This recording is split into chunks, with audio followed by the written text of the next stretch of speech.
Phone number.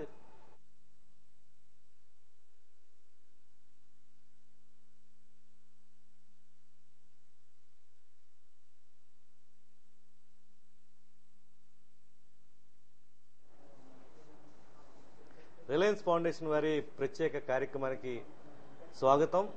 ముఖ్యంగా వరుసగా వస్తున్న తుఫాన్ల నేపథ్యంలో రైతాంగం చాలా తీవ్రమైన సమస్యలు ఎదుర్కొంటుంది. ఈ రానున్న రోజుల్లో సాగు పద్ధతులు ఏ విధంగా అవలంబించి ఇప్పటి వరకు జరిగిన నష్టాన్ని అధిగమించి లాభసాటిగా వ్యవసాయాన్ని మలుచుకునేందుకు సరైన సూచనలు, వాళ్ళకి సలహాలు ఇచ్చేందుకు ఈరోజు కాకినాడ నుంచి ఏడీఈ సహాయ వ్యవసాయ అధికారి సంచాలకులుగా ఉన్న ఎంపీ ఆదరణ్ కుమార్ గారు స్టూడియోకి ఇచ్చేశారు. ఈ లైవ్ షోలో ఆయన రైతులకు సంబంధించిన అనేక సమస్యలు కానీ ప్రశ్నలకి సమాధానాలు తెలియజేస్తారు. దీనికోసం 24666969 కాల్ని వినియోగించుకుని మీ కాలర్స్ అందరూ కూడా సందేహాలను నేరుగా ఆయన అడిగి తెలుసుకోవచ్చు. అదేవిధంగా మనం కూడా ఇప్పుడు సాధారణంగా జరుగుతున్న వ్యవసాయ పద్ధతుల్లో వస్తున్న లోటుపాట్లు, ఇటీవల వచ్చిన తుఫాన్ల ఎఫెక్ట్కి సంబంధించిన ప్రశ్నలు కూడా వేయడం జరుగుతుంది. నమస్తే ఆదరణ్ కుమార్ గారు. నమస్కారం. గత సంవత్సరం నీలం తుఫాన్ ఎఫెక్ట్ వల్ల చాలా నష్టం జరిగింది సార్. ఈ నష్టం నుంచి ఇంకా కోలుకోకుండానే ఫైలిన్, హెలెన్, ఇప్పుడు రాబోతున్న లెహర్ ఇలా వస్తున్నాయి. ఇప్పటికే ఖరీఫ్ ఆల్మోస్ట్ చాలా నష్టాలకు గురైంది. ఈ నేపథ్యంలో గత నీలం తుఫాన్ ఎఫెక్ట్కి ఎంత సుమారుగా ఎఫెక్ట్ గురయ్యారు రైతులు, వాళ్ళకి ఎంతవరకు పరిహారం ఏ స్టేజ్లో ఉంది, ఆ తర్వాత ఈ ఫైలిన్, హెలిన్ ఈ తుఫాన్స్ నుంచి వీళ్ళని సంబంధించి రక్షించాలంటే, నెక్స్ట్ పంటకి రక్షించాలంటే మీరు ఇచ్చే సూచనలు ఏంటి? ఇప్పుడు పోయిన సంవత్సరం సంభవించిన ఈ నీలం తుఫానుకు సంబంధించి మన జిల్లాలో 2,95,000 మంది, 2,95,173 మంది రైతులు నష్టాన బారిన పడ్డారండి. వాళ్ళకు గాను ఇప్పుడు 141 కోట్ల రూపాయలు మన జిల్లాకు విడుదల చేయడం జరిగింది. 141 కోట్లలో 139 కోట్లు మనం వాళ్ళ బ్యాంక్ ఖాతాలకే మనం ట్రెజరీకి సబ్మిట్ చేయడం జరిగింది. ఆదరణ్ కుమార్ గారు ఒకసారి కాల్ చూద్దామండి, కంటిన్యూ చేద్దరు. హలో హలో హలో సార్ చెప్పండి సార్, ఎక్కడి నుంచి మాట్లాడుతున్నారు మీరు? చెప్పండి సార్. అదే మాకు ఫైనల్ తుఫానికి వ్యవసాయం నష్టపోయింది సార్, ఇంకా నష్టపరిహారం ఇవ్వలేదు సార్. అదే ఆదరణ్ కుమార్ గారు ఉన్నారు, మాట్లాడండి ఏడీ గారితో. సార్ మీరు పోయిన సంవత్సరం సంభవించిన నీలం తుఫాన్ గురించి మాట్లాడుతున్నారా? ఫైనల్ తుఫాన్ సార్. ఫైలిన్ అంటే మొన్న సంభవించింది, పోయిన నెల. ఓకే. ఇప్పుడు దాని విషయం ఏంటంటే అండి, మనకు అక్టోబర్ 22 నుంచి 28 వరకు చాలా అధిక వర్షాలు పడ్డాయి. అధిక వర్షాలు పడ్డ తర్వాత ఇంచుమించుగా చాలా వరకు 150% పైన పొలాలన్నీ నష్టపోయాయి. ఆ పరిస్థితి కూడా అంటే పొలాలు కూడా మరి రైతు యొక్క చేతికి అందే స్థితిలో ఉండగా కూడా అది తుఫాను బారిన పడడం వల్ల నష్టం ఎక్కువ జరిగింది. దాని తర్వాత మళ్ళా అది ఇంకా కోలుకుంటూ ఉండగానే మరి హెలెన్ తుఫాన్ వచ్చింది, మళ్ళీ ఇప్పుడు వస్తుంది. కాబట్టి ఈ తుఫాన్లు వరుస తుఫాన్లు ఉన్నాయి. కాబట్టి తుఫాన్లు ముఖ్యంగా దురదృష్టకరం ఏంటంటే ఈ సార్వా సీజన్లో మన రైతు అంతా పండించి పంట చేతికి వచ్చేసరికి మనకి తుఫాన్ల బారి పడుతూ ఉన్నాం. ఈ సంవత్సరం పడడం జరిగింది. దీనికి రెవెన్యూ సిబ్బంది మరియు మన వ్యవసాయ శాఖ సిబ్బంది ఇద్దరు కలిపి మీ పొలాలను విజిట్ చేసి డ్యామేజ్ రాయడం, నష్టం ఎంతో జరిగింది అనేది రాయడం జరుగుతుంది. మీరు కనుక మీ పొలాలు కనుక రాకపోయినా వీళ్ళందరూ కూడా ఈ ఒక మండలంలో కనుక ఒక 20 గ్రామాలు ఉంటే ఒక్కొక్క గ్రామంలో రావడంలో మీ దానికి లేట్ అయ్యి ఉండొచ్చేమో తప్పించి మీ గ్రామం కానీ మీ పొలం కానీ చూడకుండా కానీ నష్టం రాయకుండా కానీ ఉండడం జరగదు. మీకు ఎందుకన్నా మంచిది మీకు ఆ డౌట్ ఉండదు. కాబట్టి ఒకసారి మీ విఆర్ఓ గారిని కానీ అక్కడ మా వ్యవసాయ శాఖ అధికారిని కానీ ఒకసారి కలిస్తే వారు ఎప్పుడు వచ్చేది అనేది మీకు చెప్తారు. మీరు దగ్గరుండి కూడా చూపించుకోవచ్చు. మీరు ఒకసారి విఆర్ఓ గారిని కలవండి, మీ గ్రామం విఆర్ఓ గారిని కలంటే వారు పూర్తిగా చెప్తారు మీ దాని గురించి. మీరు ఏ మండలం అండి మీది? తాడేపల్లిగూడెమా? మరి అయితే మరి వెస్ట్ గోదావరి, పశ్చిమ గోదావరి జిల్లాకు సంబంధించి తాడేపల్లిగూడెం మండలం వ్యవసాయ అధికారి ఉంటారు, వారిని కలవండి ఒకసారి. అదే మిమ్మల్ని మీకు మా ఛానల్ వస్తుంది, ఈ ఛానల్ మాకు కూడా వస్తుంది. నాకు ఫోన్ చేశాను సార్ అటు గురించి. ఓకే, థ్యాంక్ యూ అండి. ఇంకా కాలర్స్ ఉంటారు సార్. అంటే రైతులు చాలా ఆవేదనతో ఉన్నారు, రాని వాళ్ళందరూ కూడా. పశ్చిమ గోదావరి కూడా ఇక్కడ అడుగుతున్నారు. ఓకే, మీరు ఇందాక కంటిన్యూషన్ నీలం తుఫాన్ సంబంధించి నీలం తుఫాను సంబంధించి 140 కోట్లు మన ప్రభుత్వం విడుదల చేసిందని 140 కోట్లు కానీ కలెక్టర్ గారు యొక్క చొరవ తీసుకోవడం ద్వారా చాలా తొందరగా విదిన్ డేస్ రోజుల్లోనే దాన్ని 139 కోట్ల వరకు కూడా ఖజానాకు సబ్మిట్ చేయడం అయింది. ఈ 139 కోట్లలో 100 కోట్లు మన రైతుల యొక్క అకౌంట్లకి ఇప్పటి వరకు వెళ్ళడం జరిగింది.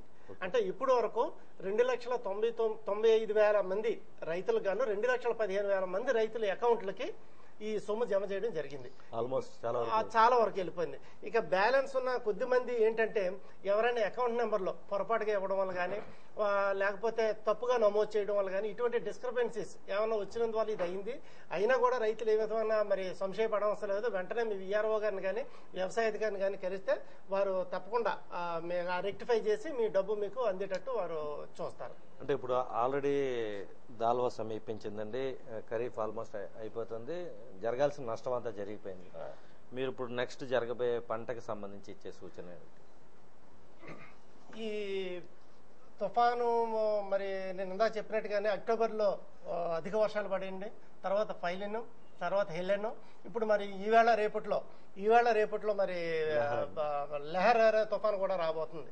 ఏది ఏమైనా అక్టోబర్ 22 నుంచి 28 వరకు కురిసిన అధిక వర్షాలు అంటే ఈ జిల్లా వరకు చూసుకుంటే 22 నుంచి 28 వరకు 56 మిల్లీమీటర్ల వర్షం సాధారణ వర్షపాతం అయితే ఇక్కడ కురిసింది 360 మిల్లీమీటర్లు. అంటే 542% అధికంగా పడ్డారు. అందుకోసమే పంట చేతికందే పంట కూడా పాపం రైతుల నోటి దగ్గర ముద్ద చెడిపోయినట్టు నేలపాలు అయిపోయినట్టు అయిపోయి చాలా మరి నష్టానికి గురవడం జరిగింది. మరి అవి పొలాల్లో తడిసిపోయినటువంటి పొలాల మీద ఉన్నాయని ఇవన్నీ కూడా ఒబ్బిడి చేసుకోవడం ఇంకా ఇంచుమించుగా వారం 10 రోజుల వరకు మీకు రైతులందరికీ సమయం కావాలి. ఈ వారం 10 రోజులు అయిన తర్వాత ఈ వారం 10 రోజుల్లోకి అప్పటికే మనకి ఇప్పుడు దాళవ పంటకి టైం అప్పుడే ఆసనం అయిపోయింది. ఇప్పుడు ఈ నెలలో ఈ పాటికి ఎప్పుడే కనుక దాళవ పంటలకు కనుక విత్తనాలు వేసుకుంటే మనకు కరెక్ట్గా మార్చి నెలాఖరికల్లా మనకి పంట దిగుబడి వచ్చేది. కానీ ఈ సంవత్సరంలో ఒక క్లిష్ట పరిస్థితి ఏంటంటే ఇంకా 10-15 రోజులు కానీ మీకు ఈ సార్వా పంట మీ పొలాల్లోంచి ఒబ్బుడు కాదు. ఇది ఒబ్బుడు చేసుకున్న తర్వాత ఇంకొక రెండో సమస్య ఏంటంటే మరి కలెక్టర్ గారు ఇరిగేషన్ వారితో మాట్లాడి ఇరిగేషన్ డిపార్ట్మెంట్ వారు ఈ దాళవాకి విడుదల చేసే నీటిని ఫిబ్రవరి 28తో కాలువలన్నీ మూసివేస్తారని చెప్పడం జరిగింది. అయినా కలెక్టర్ గారు మన ఇరిగేషన్ డిపార్ట్మెంట్ వారితో సంప్రదింపులు జరిపి వారిని ఒప్పించి మార్చి 15 వరకు కూడా నీరు సరఫరా చేయడానికి ఒప్పించడం జరిగింది. ఇప్పుడు మార్చి 15 కల్లా కాలువలు మూసేస్తే తర్వాత మీకు నీరు ఉండదు. కాబట్టి మీరు ఇప్పుడు ఏ విధంగా విత్తనాలు నాటుకోవాలంటే మార్చి 15 నాటికి గింజ గట్టిపడే దశకు పంట వచ్చేటట్టుగానే ఇప్పుడు నాటుకుంటే మార్చి 15 తర్వాత 15 నాటికి గింజ గట్టిపెడితే మిగిలిన 15 రోజులు నీరు లేకపోయినా సరే బురద పొద్దున మీద అయినా సరే మీకు పంట ఏ విధమైన నష్టం లేకుండా అధిక దిగుబడి రావడానికి అవకాశం ఉంది. మరి అటువంటిప్పుడు ఇప్పుడు ఎప్పుడు వేసుకోవాలని మీకు సందేహం రావచ్చు. ఇప్పుడు ప్రస్తుతం 27 ఇప్పుడు మనం 26-27 తారీఖులో ఉన్నాం కాబట్టి మీకు ఎట్టి పరిస్థితుల్లో కూడా డిసెంబర్ 10 లోపు నాట్లు పడిపోవాలి. ముఖ్యమైన గమనిక రైతులందరికీ డిసెంబర్ 10 లోపు ఎట్టి పరిస్థితుల్లో కూడా దాళవా పంటకు సంబంధించిన విత్తనాలు పడాలి. ఇంకా ముఖ్యమైన సూచన రైతులందరూ కూడా జాగ్రత్తగా గమనించవలసింది ఏంటంటే ప్రతి సంవత్సరం మనం సాగు చేసే విధానం కాకుండా సాంప్రదాయ పద్ధతి అంటే విత్తనాలు చల్లడం, నారు పెంచడం, నారు తీసి ఓడ్చడం, ఇది సాంప్రదాయ పద్ధతి అయిన వరి సేద్యం. ఈ సంవత్సరం దానికి భిన్నంగా సాంప్రదాయ వరి సేద్యాన్ని ప్రక్కన పెట్టి వెదజల్లే విధానం కానీ, డ్రమ్ సీడర్ ద్వారా నాట్లు నాటడం కానీ, ఎస్ఆర్ఐ శ్రీ కల్టివేషన్ లేకపోతే శ్రీ వరి సాగు ద్వారా కానీ ఈ 3 విధానాల ద్వారా మాత్రమే రైతులు వరిని ఈ దాళవాలో సాగు చేయాలని చెప్పి మేము ప్రభుత్వ పరంగా నేను పదే మీ రైతు సోదరులందరినీ కూడా కోరుతూ ఉన్నాను. ఎందుచేతనంటే ఈ విత్తనాలు వెదజల్లే విధానంలో ఇప్పుడు నేను చెప్పిన 3 పద్ధతులు వెదజల్లే విధానం కానీ, డ్రమ్ సీడర్ ద్వారా నాటే విధానం కానీ, శ్రీ వరి సాగు కానీ ఈ 3 విధానాల్లో కూడా మామూలుగా దాళవ రకాల్లో 120 రోజులు వ్యవధి ఉంటే ఈ 3 విధానాల్లో నాటింది 10 రోజుల ముందే మీకు కోతకు వస్తూ ఉంటుంది. అంటే 110 రోజులకే మీకు కోతకు వస్తుంది. ఒకటి. రెండవది మనకి 110. రెండవది ఏంటంటే ఈ 3 విధానం వల్ల సాగు చేయడం వల్ల నారుమడిలో పెట్టే మన ఎకరానికి నారుమడికి అయ్యే ఖర్చు 3 నుంచి 4 వేల రూపాయల వరకు ఆదా అవుతుంది. మూడో లాభం ఏంటంటే ఈ 3 విధానాల్లో కూడా సాంప్రదాయ పద్ధతిలో మనం సాగు చేసినట్టు 3 సెంటీమీటర్లు 5 సెంటీమీటర్లో నీటి నిలువ లేకుండా పొలాల్లో ఈ కాగితం పొర లెవెల్లో వాటర్ ఉండడం జరుగుతుంది. ఈ సాగు విధానాల్లో, ఈ ఆధునిక విధానంలో ఎప్పుడైతే కాగితం పొర వాసి నీరు ఎప్పుడైతే మెయింటైన్ చేసామో పొలాల్లో పురుగుల బెడద, తెగుళ్ళ బెడద బాగా తగ్గిపోతుంది. కాబట్టి సాంప్రదాయ పద్ధతి కంటే ఈ పద్ధతిలో పురుగు మందులు, తెగులు మందులు మీద పెట్టే ఖర్చు కూడా బాగా తగ్గుతుంది. అంతేకాకుండా మన సాంప్రదాయ పద్ధతిలో 25 నుంచి 30 కేజీల వరకు విత్తనాలు ఎకరానికి వేస్తారు. అదే ఈ విధానంలో అయితే 10 నుంచి 12 కేజీల విత్తనం అయితే సరిపోతుంది. ఆ విధంగా విత్తనం ఖర్చులో కానీ, నారుమడి తయారీ విధానంలో కానీ, తర్వాత మనకి సస్యరక్షణ చర్యలు చేపట్టే విధానంలో కానీ మనం కాలం చూసుకున్న దానిలో కూడా ఈ 3 విధానం వల్ల చాలా లాభయుక్తంగా ఉంటుంది. మరొక ముఖ్యమైన లాభం ఏంటంటే సాంప్రదాయ పద్ధతి కన్నా ఈ 3 విధానాలను కనుక సాగు చేస్తే సాంప్రదాయ పద్ధతిలో వచ్చిన దిగుబడి కన్నా దీనిలో 8 నుంచి 10 బస్తాలు ఎక్కువ దిగుబడి రావడం జరుగుతుంది. రైతులు జాగ్రత్తగా గమనించాలి. కాబట్టి 10 రోజులు ముందే వస్తుంది. మన కాలువలు మార్చి 15 నాటికి మూసివేసినా కూడా ఆ టైంకి గింజగా ఇప్పుడు నేను చెప్పినట్టు డిసెంబర్ 10 కల్లా మీరు వెదజల్లే విధానంలో కనుక పొలంలో కనుక విత్తనాలు పడినట్లయితే తప్పనిసరిగా మార్చి 15 వారు నీరు కాలువలు కట్టివేసి నీరు లేకపోయినా కూడా మన దిగుబడిపై ఏ విధమైన ప్రభావం ఉండదు. కానీ 3 పద్ధతిలో పాటించవలసిన కొన్ని జాగ్రత్తల మెలకువలు ఏంటంటే భూమి సాంప్రదాయ పద్ధతిలో చేసినట్టు ఎగుడిదిడుగా కాకుండా భూమి ఎప్పుడు కూడా చాలా చదునుగా ఉండాలి. చాలా ముఖ్యమైన విషయం. ఎప్పుడైతే భూమి గచ్చు ఏ విధంగా చదునుగా ఉంటుందో ఎత్తుపల్లాలు లేకుండా ఆ విధమైన చదును మనం పొలంలో తయారు చేసినప్పుడే దీనివల్ల మనకు అధిక దిగుబడి సాధించడానికి వీలుంటుంది.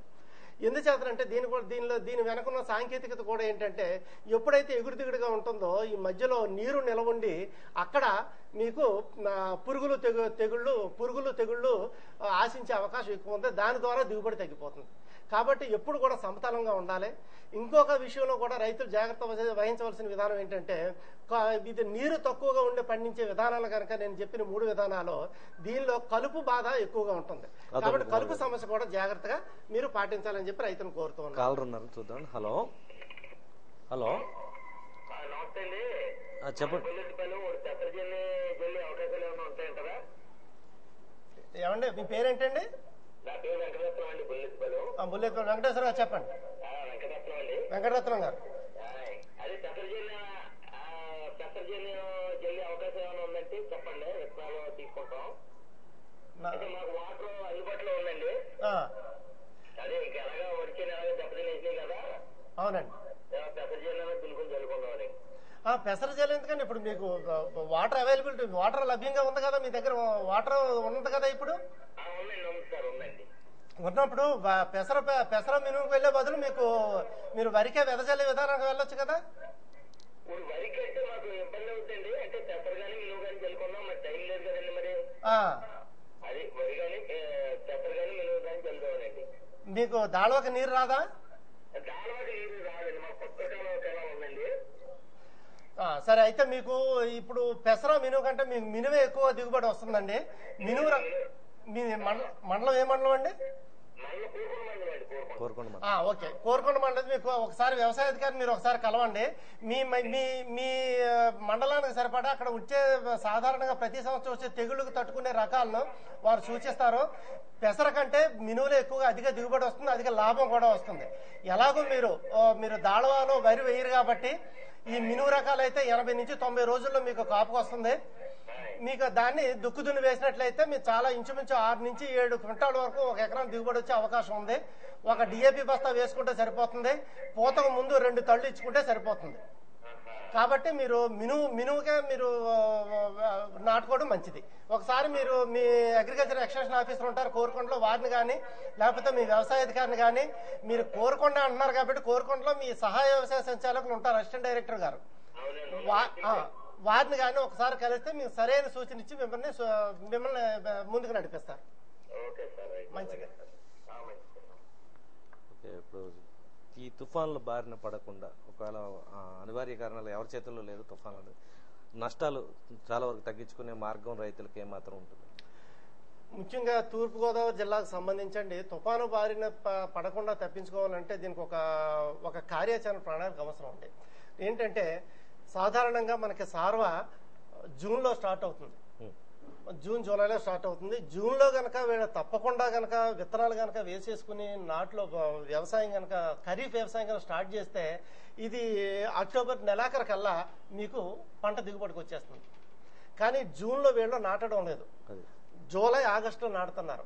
ఎందుచేత నాటుతున్నారు? ఇది రైతుల యొక్క పొరపాటు కూడా కాదు, నీరు లేటుగా విడుదల చేయడం వల్ల వీళ్ళు జూలై ఆగస్టుకి నాటడానికి వెళ్ళిపోతున్నారు. ఇది ఎప్పుడైతే లేట్ అయిందో మనకు వచ్చే చివరి దశ కూడా లేట్ అవుతుంది. ఈ లేట్ అవడం వల్ల ఈ నవంబర్ డిసెంబర్లో ఇది మనకి సైక్లోన్ ప్రోన్ డిస్ట్రిక్ట్ కాబట్టి మనకి నవంబర్ డిసెంబర్లో తుఫాన్లు ఎక్కువ కాబట్టి దానికి సరిగ్గా పంట చేతికి వచ్చే టైంకి దాని బారిన పడుతున్నారు. దీన్ని ప్రివెంట్ చేయాలంటే, దీన్ని అవాయిడ్ చేయాలంటే ఒకటే మార్గం ఏంటంటే అండి, జూన్ కల్లా మనకి నీరు విడుదల చేసే పరిస్థితి రావాలి. ఇప్పుడు ఈ తుఫాన్ అయితే మొన్న నేను చెప్పిన ఇరిగేషన్ అడ్వైజరీ బోర్డు మీటింగ్ లో కూడా ఈ జూన్ కల్లా నీరు విడుదల చేయాలంటే ఇరిగేషన్ డిపార్ట్మెంట్ వారు ఈ రబీ పంట వేయకుండా ఉంటే మేము కాలువల యొక్క ఆధునీకరణ చేపట్టి తుఫాను వలన సంభవించిన ఈ గట్లు ఇవన్నీ ఈ గండ్లు పూడ్చడం, గట్టులో ఉన్న ఏంటిది అడ్డులన్నీ తొలగించడం, ఇటువంటివన్నీ కూడా చేసి మేము జూన్ కల్లా నీరు అందిస్తామని చెప్పడం జరిగింది. కాలర్ ఉన్నారని చూద్దాం. హలో హలో నమస్తే అండి, ఎక్కడి నుంచి మాట్లాడతారు? మాట్లాడండి. ఏడీ గారు ఉన్నారు, ఆదరణ్ కుమార్ గారు. అదే ఇప్పుడు చెప్పండి. తుఫానికి పొలం ఎకరానికి కలిగిస్తున్నారండి. ఎకరానికి గవర్నమెంట్ వారు నిర్దేశించిన రేట్ అండి ఎకరానికి 4,000 రూపాయలండి, హెక్టార్కి 10,000 రూపాయలండి. అది కూడా మీ పొలం గనక తుఫాను బారిన పడి 50% కంటే ఎక్కువ నష్టపోతే, ఉదాహరణకి మీ పొలంలో గనక ఎకరానికి 20 బస్తాలు వస్తుందని అనుకుంటున్నామండి, అంటే 7-8 బస్తాలు వచ్చింది అనుకోండి, అంటే మీకు 50% కంటే ఎక్కువే నష్టపోయారు మీరు. కాబట్టి అటువంటి సందర్భంలో మీకు ఎకరానికి 4,000 రూపాయలు గవర్నమెంట్ వారు పరిహారం ఇవ్వడం జరుగుతుందండి. అంతే సార్. ఇది కాకుండా మీరు సార్వ సీజన్ మీరు అప్పు తీసుకున్నారా? బ్యాంకులో క్రాప్ లోన్ ఏమైనా తీసుకున్నారా? పంట రుణం పంట రుణం తీసుకున్న వాళ్ళకి కానీ లేకపోతే డైరెక్ట్ గా పే చేసిన వాళ్ళకి కానీ ఇన్సూరెన్స్ కనుక మీరు చేయించుకుని ఉంటే ఇన్సూరెన్స్ డబ్బులు కూడా వచ్చే అవకాశం ఉంది. మీరు అది లోన్ తీసుకున్న వాళ్ళకి తప్పనిసరిగా ఇన్సూరెన్స్ ప్రీమియం కట్ చేసి వాళ్ళకి ఇన్సూరెన్స్ వస్తుందండి. లోన్ తీసుకున్న వాళ్ళు కూడా డైరెక్ట్ గా పే చేయొచ్చు. మీరు ఏ విధంగానూ ఇన్సూరెన్స్ చేయలేదని అన్నారు కాబట్టి ఆ విధంగా ఇన్సూరెన్స్ సంబంధించి మీకు ఏ విధంగానూ డబ్బులు రావుగానే ఈ నష్టపరిహారం మాత్రం ఎకరానికి 4,000 చొప్పున వచ్చే అవకాశం ఉందండి. ఓకే, థ్యాంక్ యూ అండి. సార్ ఇప్పుడు దీని గురించి చెప్తున్నారు, తుఫాన్ బారిన ఇప్పుడు దాడవ కనుక మనం పంట వేయకుండా ఉంటే మేము ఆధునీకరణ పూర్తిగా చేసి జూన్ కల్లా మీకు నీరు అందిస్తామని చెప్పడం జరిగిందండి. కానీ దాడవ విడిచిపెట్టడానికి ఇప్పుడు దెబ్బ మీద ఉన్న రైతులు పాపం దాడవ విడిచిపెట్టడం వాళ్ళకి సిద్ధంగా లేరు. కాబట్టి దీనికి ఏమైందంటే ఈ దాడవ వేసుకుంటూ, అందుకోసం ఇందా చెప్పినట్టుగానే ఫిబ్రవరి 28 కల్లా ఎట్టిపిస్తులో కనుక మేము కాలువ క్లోజ్ చేసినట్టయితే చాలా వరకు మేము కాలువల ఆధునీకరణ పనులు చేపట్టి జూన్ 10-15 కల్లా మీకు నీరు అందిస్తామని చెప్పడం జరిగింది. ఓకే ఓకే, మళ్ళీ కాలం ఉన్నారు. హలో హలో హలో హలో చెప్పండి సార్. మొన్న భారీ వర్షాలు వచ్చినాయి కదా సార్, పొలాలు మునిగిపోయినాయండి. అవునండి. హలో చెప్పండి. దానికి ఏమైనా రాస్తారు సార్ మీరు? భారీ వర్షాలు అక్టోబర్లో కురిసాయండి. అక్టోబర్లో చివరి వారంలో కురిసాయి కదా, దాని గురించి మీరు మాట్లాడేది. హలో హలో అదే అక్టోబర్ చివరి వారంలో కురిసిన భారీ వర్షాలు కదండి? అవును సార్. రైట్. ఏ పంట అండి మీది? వరి పంట. ఏ మండలం అండి? తూర్పుగోదావరి జిల్లా. మండలం రాజమండ్రి మండలం. రాజమండ్రి మండలం తప్పకుండా రాస్తారండి. ప్రతి మండలం కూడా ఇప్పుడే చాలా వరకు రాయడం కూడా 70-80% కంప్లీట్ అయిపోయింది. మీరు ఒకసారి కనుక మీరు మీ విఆర్ఓ గారిని కానీ మీ అగ్రికల్చర్ ఎక్స్టెన్షన్ ఆఫీసర్ గారిని కానీ కలిస్తే మీరు అది ఒకసారి మీరు రాశారా లేదనేది ఒకసారి మీకు స్టేటస్ చెప్తారు. ఒకసారి వారిని కలవండి. ఏమండి? మంచిది సార్. ఇప్పుడు ఈ ఆధునీకరణ అన్నది ఎప్పటి నుంచో జాప్యం జరుగుతూ వస్తుంది. దీనివల్ల నీరు సక్రమంగా అందని వాతావరణమే తూర్పుగోదావరి జిల్లాలో కంటిన్యూ అవుతుంది. దీనికి పరిష్కారం లేదా అంటే ఇటు పూర్తిగా నీళ్లు అందించి ఆయకట్టు చివరి భూములకు కూడా నీరు అందని వాతావరణం కనిపిస్తుంది. ఆయకట్టు చివరి వరకు అంటే ఇప్పుడు ఆ కాలువ ఆధునీకరణ కానీ సంపూర్తిగా కనుక చేపట్టి జరిగినట్లయితే మాత్రం చివరి వరకు కూడా అందడానికి అవకాశం ఉందండి. ఇది జరగడానికి ఏంటంటే పూర్తి దాడవ కనుక మూసేస్తే కరెక్ట్ గా మేము పనులు చేస్తామని వాళ్ళు చెప్పడం జరుగుతుంది. కానీ ఇక్కడ ఏం జరిగిందంటే ఇలా దాడవ వదులుకోవడం రైతులు సిద్ధంగా లేరు కాబట్టి ఎట్టి పరిస్థితుల్లో కూడా మేము ఫిబ్రవరి నెలాఖరు కంటే 28 కల్లా మేము క్లోజ్ చేస్తే చాలా వరకు మేము పనులు చేసి జూన్ 15 కల్లా నీరు అందడం జరుగుతుందని చెప్తున్నారు. అదే కనుక జరిగితే జూన్ 15 కనుక నీరు ఇచ్చిన తర్వాత వెంటనే కనుక వీళ్ళు రైతులు కనుక నాట్లు వేసుకోవడం మొదలు పెడితే అండి ఖరీఫ్ లో కూడా ఇప్పుడు నేను చెప్పిన ఆధునిక వ్యవసాయ పద్ధతుల్లో వెదజల్లి విధానం కానీ శ్రీ విధానం కానీ డ్రమ్ సెట్ ద్వారా కూడా చేసినట్టయితే మనం ఎట్టి పరిస్థితుల్లో కూడా నవంబర్ కన్నా ముందుగానే మనకి తుఫాను బారిన పడకుండా మనకి పంట చేతికి వచ్చే అవకాశం ఉందండి. ఇప్పుడు వ్యవసాయ యాంత్రీకరణ ఎంతవరకు వచ్చిందండి? అసలు చాలా వరకు యంత్రాలు ఉపయోగిస్తున్న వాతావరణం చాలా అభివృద్ధి చెందిన ప్రాంతాల్లో కనిపిస్తుంది, ఇతర రాష్ట్రాల్లో. అక్కడ మన జిల్లాలో ఎంతవరకు వచ్చింది? రైతులు ఇంకా అవేర్నెస్ ఏ విధంగా చెందాల్సిన పరిస్థితి ఉంది? వ్యవసాయ యాంత్రీకరణ ఇంచుమించుగా చాలా సంవత్సరాల నుంచి మనం వ్యవసాయ యాంత్రీకరణ మన జిల్లాలో ఇంప్లిమెంట్ చేస్తున్నామండి. కానీ గతంలో ఇంతకుముందు విదేశాల్లో ఉండేటట్టు కాకుండా ఇప్పుడు మన దేశంలో కూడా విత్తనాలు వేసిన దగ్గర నుంచి కాలర్ ఎవరు వస్తున్నారు? హలో హలో కలకట్ట అయిందండి. విదేశాల్లో ఉన్నట్టుగానే మనకి ఇక్కడ కూడా విత్తనం జల్లి నుండి కోత కోసే వరకు కూడా ఆధునిక యంత్రీకరణ మనకి లభ్యంగా ఉంది. మరి మన కమిషనర్ గారు యొక్క చొరవతో రాష్ట్రీయ కృషి విజ్ఞాన యోజన అనే స్కీమ్ కింద, తర్వాత వ్యవసాయ యంత్రీకరణ అనే స్కీమ్ కింద కూడా మనకి ఈ యంత్రాలన్నీ కూడా సబ్సిడీ మీద ఇవ్వడం జరుగుతుంది. ప్రతి సంవత్సరం కూడా ఇస్తున్నారు. గత 2-3 సంవత్సరాలు కనుక చూసుకుంటే హార్వెస్టర్స్ అంటే పంట నూచేసి పంట కోసి నూచి ఎగరబోసే యంత్రం కూడా చాలా మంది రైతులు తీసుకోవడం జరుగుతుంది. తర్వాత అదే విధానంగా చూసి హలో హలో హలో చెప్పండి చెప్పండి చెప్పండి సార్. రాయలేదండి.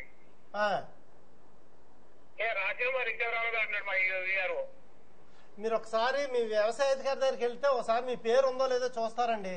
అది రాయకుండా నష్టం అయిన జరిగిన తర్వాత రాయకుండా ఉండడం జరగదు, తప్పకుండా రాస్తారు. ఒకసారి మీ సీతారామ మండలంలో మీ సహాయ వ్యవసాయ అధికారి ఉంటారు, అగ్రికల్చర్ ఆఫీసర్ డెమాన్స్ట్రేటర్ గారు, ఆయన దగ్గర కానీ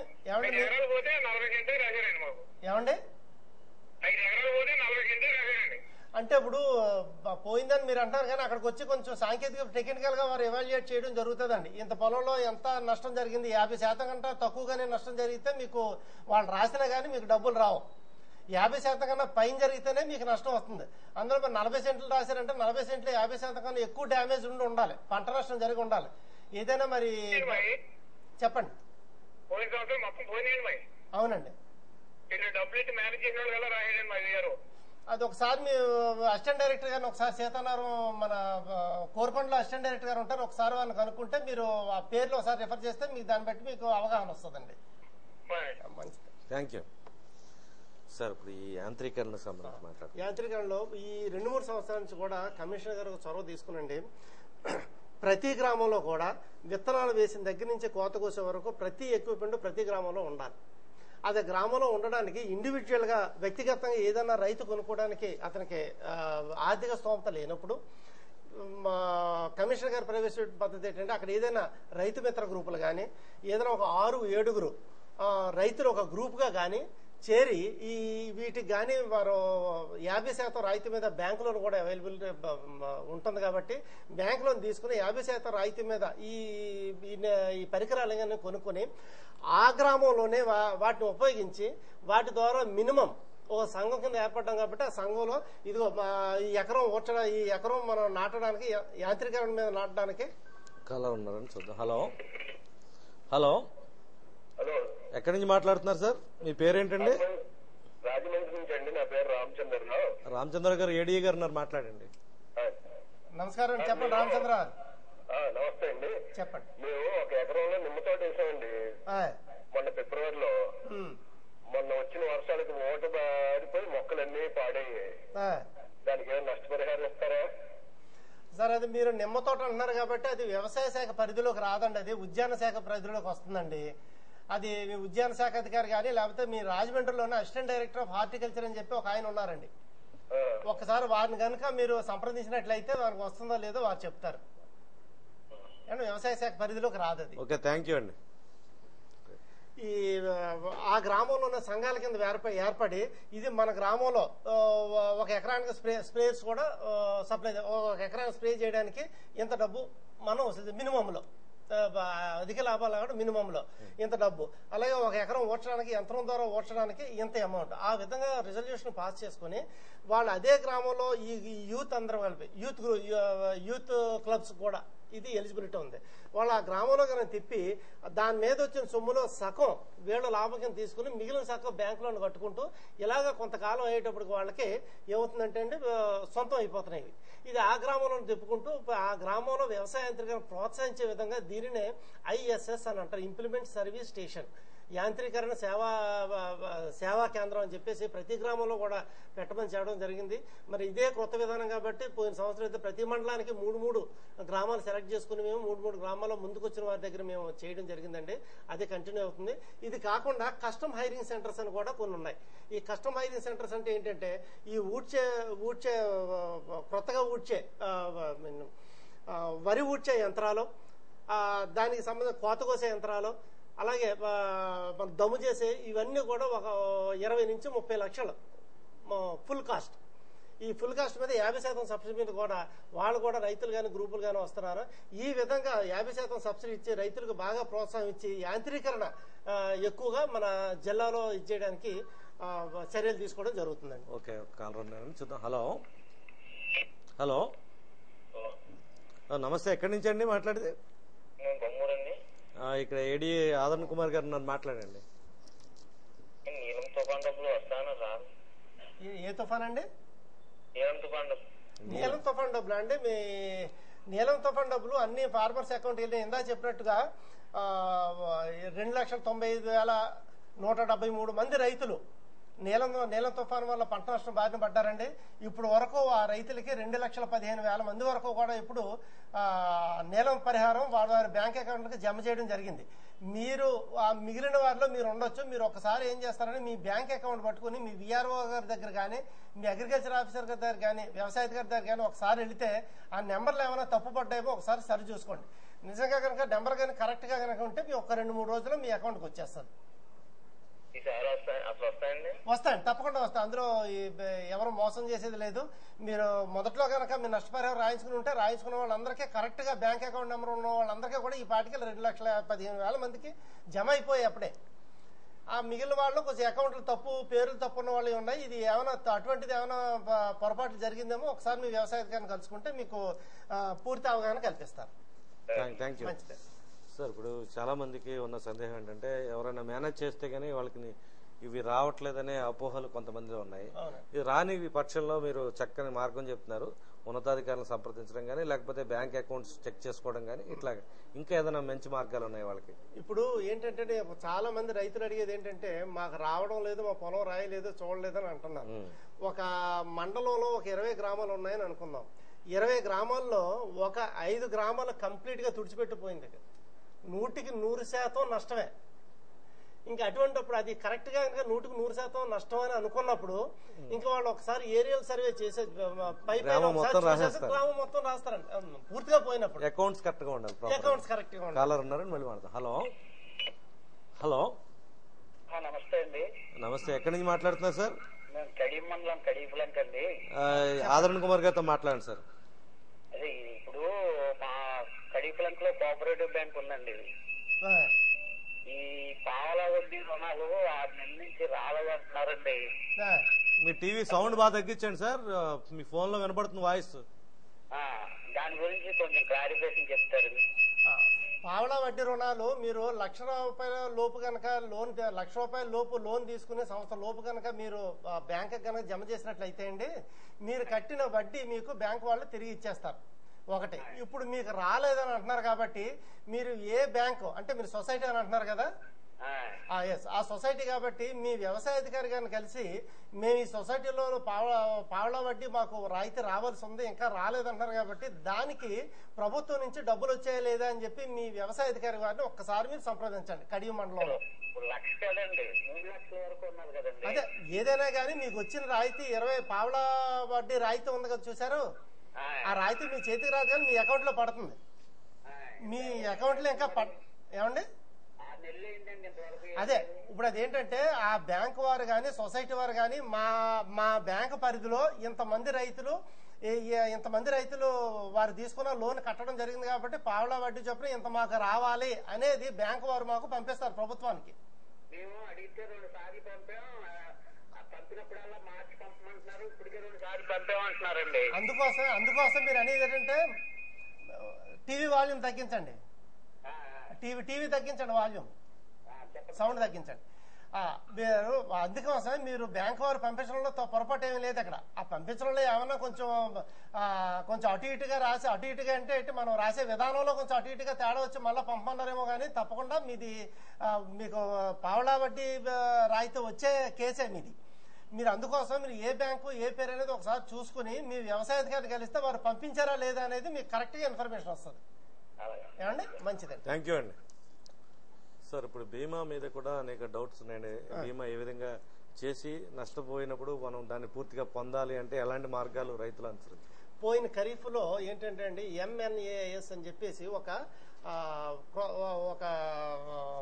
క్రొత్త బీమా పథకాన్ని ప్రవేశపెట్టడం జరిగింది. MNAIS modified national agriculture insurance scheme, modified national agriculture insurance scheme. ఈ MNAIS కన్నా ముందుగా పాత పద్ధతి ఏంటంటే NAIS national agricultural insurance scheme. ఈ నేషనల్ అగ్రికల్చర్ ఇన్సూరెన్స్ స్కీమ్ ని మోడిఫై చేస్తూ MNAIS స్కీమ్ అని కొత్తగా వచ్చింది. ఇప్పుడు ఇదేంటంటే ఇది పైలట్ బేసిస్ అంటే ట్రయల్ బేసిస్ మీద మన స్టేట్ లో ఒక 4 జిల్లాల్లో ప్రవేశపెట్టడం జరిగింది. సార్, కాలర్ చూసిన తర్వాత కంటిన్యూ చేద్దాం. హలో హలో హలో హలో నమస్తే, ఆదరణ్ కుమార్ గారితో మాట్లాడండి సార్. ఎక్కడి నుంచి? నమస్తే, చెప్పండి. ఎక్కడి నుంచి అండి? ఏ మండలం? ఏమండి? సీతానగరం. ఓకే, సీతానగరం మండలం. చెప్పండి, మీ పేరండి? నా పేరు వెంకటేష్ అండి. వెంకటేశ్వర్లు గారు. వెంకటేష్ గారు చెప్పండి. అదే బ్యాంక్ లోన్ తీసుకోమంటున్నారు కదా కౌలు రైతుకి. అవునండి. కౌలు రైతుకి ఏమైనా లోన్ ఇస్తారండి? కౌలు రైతుకి ఏ విధంగా లోన్ ఇస్తారండి? కౌలు రైతులు మన ఎంఆర్ఓ గారు కనుక మీరు అప్రోచ్ అయితే వాళ్ళు LEC కార్డ్స్ అని ఇస్తారండి, లోన్ ఎలిజిబిలిటీ కార్డ్స్ అని. మేము పలానా రైతు దగ్గర మేము కౌలు చేస్తున్నాం కనుక మీరు తెలిపినట్లయితే మీ ఎంఆర్ఓ గారి ఆఫీస్కి వెళ్ళి వాళ్ళు లోన్ ఎలిజిబిలిటీ కార్డ్స్ అని చెప్పి కార్డు ఇస్తారు మీకు. ఆ కార్డు ఎప్పుడైతే మీరు బ్యాంకు పట్టుకెళ్ళారో కార్డును బట్టి మీకు లోన్ ఇస్తారండి. కానీ మీ లోన్ ఎలిజిబిలిటీ కార్డు మాత్రం ఎంఆర్ఓ గారి దగ్గర నుంచి పొందాలి. అదే. థ్యాంక్ యూ అండి. సార్, ఇప్పుడు ఈ బీమాకి సంబంధించి ఈ MNAIS లోకి NAIS కి పాత పద్ధతి కొత్త పద్ధతికి ఈ కొత్త పద్ధతి ఏ విధంగా ఉంటుంది అనేది ట్రయల్ బేసిస్ మీద మనకి 4 జిల్లాల్లోనూ మన తూర్పుగోదావరి జిల్లా ఒకటి. ఈ తూర్పుగోదావరి జిల్లాలో సార్వా పంట మీద ఇది చేయడం జరిగిందండి. ఈ సార్వా పంట మీద చేసినప్పుడు అది MNAIS కి NAIS కి రెండింటికి ఉన్న తేడా ఏంటంటే పాత పద్ధతి అంటే NAIS లో పంట ఏ స్టేజ్ లో నష్టపోయినా కానీ చివరి దిగుబడి వచ్చే వరకు చివరి దిగుబడినే మనం కన్సిడర్ చేస్తూ నష్టపరిహారం లెక్క కట్టడం జరిగింది. ఈ మోడిఫైడ్ నైస్ లో మనం ఊడ్చిన నర్సరీ నారు పోసిన స్టేజ్ లో నష్టపోయింది అనుకోండి, దానికి నష్టపరిహారం ఎంత అయింది అనేది దాన్ని బట్టి మనకి ఇన్సూరెన్స్ వస్తుంది. అదే మనం పిలకల దశలో కానీ పొట్ట దశలో కానీ నష్టపోయింది అనుకోండి, అంతవరకు పెట్టిన పెట్టుబడి ఆ స్టేజ్ కి ఆ దశలో వచ్చిన నష్టాన్ని బట్టి పరిహారం ఉంటుంది. హలో హలో హలో నమస్తే అండి, ఆదరణ్ కుమార్ గారితో మాట్లాడండి సార్. ఎక్కడి నుంచి మాట్లాడుతున్నారు? హలో, నేను రాజమండ్రి నుంచి అండి. చెప్పండి, మీ పేరండి? నా పేరు కొండపల్లి తాతాజీ అండి. తాతాజీ గారు చెప్పండి. మా సార్ నెల్లూరులోకి మాకు ల్యాండ్ ఉందండి. మళ్ళా చెప్పండి. మాకు నెల్లూరు దగ్గర ల్యాండ్ ఉందండి. నెడదవోలు దగ్గర పొలం ఉంది మీకు? అందులో మేము 5 రోజుల్లోని మేము క్రాప్ లోన్ తీసుకున్నాము. అదేమో మాకు ఇంతవరకు మేము కట్టేసాం కూడా మాకు 25% రైతు మాకు ఏమి రాలేదండి. ఐఓబి వాళ్ళు అడిగితే మా సొసైటీ వాళ్ళకి అని చెప్పారు వాళ్ళు. ఏ పంట వేసారండి? ఏమండి? వరి పంటేనా? అవునండి. అవునండి. మీరు లోన్ తీసుకున్నారు? అవునండి, తీసుకున్నాము, కట్టేస్తామండి. 60,000కి 6,000 ఎంతో వడ్డీతో సహా పెట్టాము. సంవత్సరం లోపు కట్టేశారా? కట్టేసామండి. అంటే బిఫోర్ 1 year క్లోజ్ చేస్తామండి. అయితే మీ పావలా వడ్డీ రాయితీ రావడానికి మీరు అర్హులు. అవునండి. మాకు రాలేదు సార్ సో ఫార్ ఇవాటి వరకు. ఎప్పుడే కట్టి 8 months పైన అయింది. అదే ఇప్పుడు మీలాగానే ఎప్పుడో ఒక ఆయన జరిగారు, నేను చెప్పింది అప్పుడు ఆయన కూడా ఇదే చెప్పాను. ఏంటంటే మీరు పావలా మీ బ్యాంక్ ఐఓబి అన్నారు కదా, Indian overseas bank. Indian overseas bank లో మీలాగా ఇలా సంవత్సరం లోపు అప్పు కట్టేసిన వాళ్ళందరి పేర్లు కలిపి వాళ్ళు లిస్ట్ అవుట్ చేసి వాళ్ళకి పావలా వడ్డీ రాయితీ ఎంత వస్తుంది అనేది వాళ్ళ గవర్నమెంట్ కి వ్యవసాయ శాఖ ద్వారా పంపిస్తారండి. అలాగండి. మాది అసలు ఇప్పుడు ఎవరి మీద యాక్షన్ తీసుకోవాలండి? ఇది అంబుడ్స్మెన్ కి రాయాలండి. ఏమండి? బ్యాంక్ అంబుడ్స్మెన్ కి రాయాలండి. మీరు ఎవరికి రాయని అవసరం లేదు, వాళ్ళు ఆల్రెడీ చేస్తారు. ఇది గవర్నమెంట్ ఇచ్చింది కాబట్టి వాళ్ళు విధండి, వాళ్ళ బాధ్యత, బ్యాంక్ వారి బాధ్యత. మీరు టీవీ వాల్యూమ్ తగ్గించండి సార్.